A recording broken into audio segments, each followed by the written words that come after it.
son celebrating 20 years of excellence in education.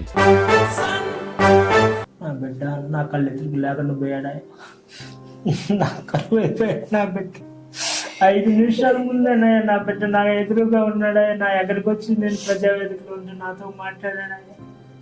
5 నిమిషాల ముందే మాట్లాడి గౌస్తో చెతిరాడాడు, వాళ్ళ నాన్నతో చెతిరాడాడు. ఆ నుంచి వాడికి హాస్పిటల్ కన్నా నా ఫ్రెండ్ ఉన్నాడని చెప్తానని నా కళ్ళు ఎదురుగా పోయాడు.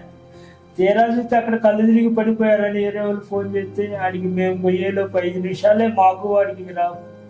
5 నిమిషాల్లో ఆడికి పోయే లోపలనే ఏం జరిగిందో కూడా అర్థం కాదు. అట్లా చేతులు పెట్టుకున్నాం. నా బిడ్డను బతికించుకోవాలని కాళ్ళు ఎలా బతిలాడుకున్నా కూడా ఒక్కడు కూడా కనికరించలేకపోయారు. నా బిడ్డ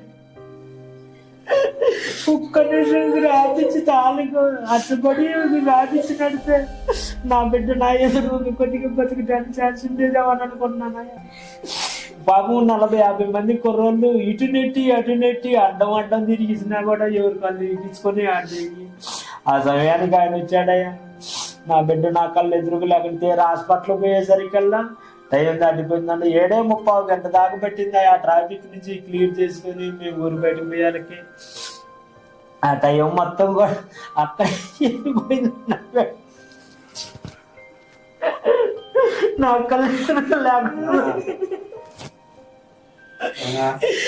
కళ్ళు ఎదురుగా లేకుండా పోయాడు ఈరోజు.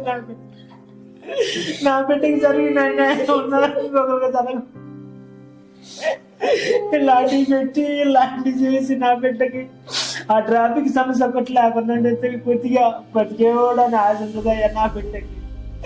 ఆ ఆశ కూడా లేకుండా చేశారయ్యా. నా బిడ్డ కరువు అయిపోయాడయ్యా. నాకు అక్కడికి ఇంకా బతుకుతాడేమోనని ఆ హాస్పిటల్ పోయి నాకు ఇంకా లాభం లేదని అది చెప్పేసరే మనసు ఆగక మళ్ళీ ఇంకొక హాస్పిటల్ కూడా తీసుకుపోయి అడిగిపోయినా కూడా లేదయ్యా, టైం దాటిపోయింది, మేమేం చేయలేని పరిస్థితిలో ఉన్నాం అని చెప్పారయ్యా. నా బిడ్డకి జరిగిన అన్యాయం ఇంక ఈ సిమెంట్ సభ ఎలాంటివి పెట్టకూడదయ్యా. అసలు ఎవరు పెట్టి జనానికి ఇది కాకూడదయ్యా. కొంచెం నా బిడ్డకు ట్రాఫిక్ సమస్య లేకపోతే నాకు నా ఎదురుగా ఈరోజు నా బిడ్డ నా ఆధారం నా గుండెకి కూడా వాడానయ్యా. మొత్తం నా నాన్న ఇంటికాడంటే నా నాన్నకి ఎందుకు నేను చూసుకుంటానని వ్యాపారం మొత్తం నేను చూసుకుంటాను అని నాకు భరోసా ఇచ్చింది నా బిడ్డ. నా కళ్ళెదురుగా లేవు.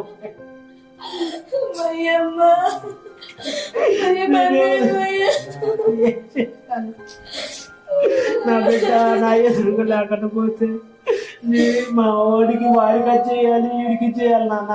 నన్ను నమ్ముకొని చాలా మంది కుర్రోళ్ళు ఉన్నా. వాళ్ళకి ఏదో ఒకటి నేను న్యాయం చేస్తానా, నేను చేసి పెడతానా అని అన్ని భరోసాలు ఇచ్చి లాస్ట్కి వాడే లేకుండా పోయి అన్నాను. వాళ్ళ ఆశలు కూడా నెరవేర్చలేకుండా పోయాడు.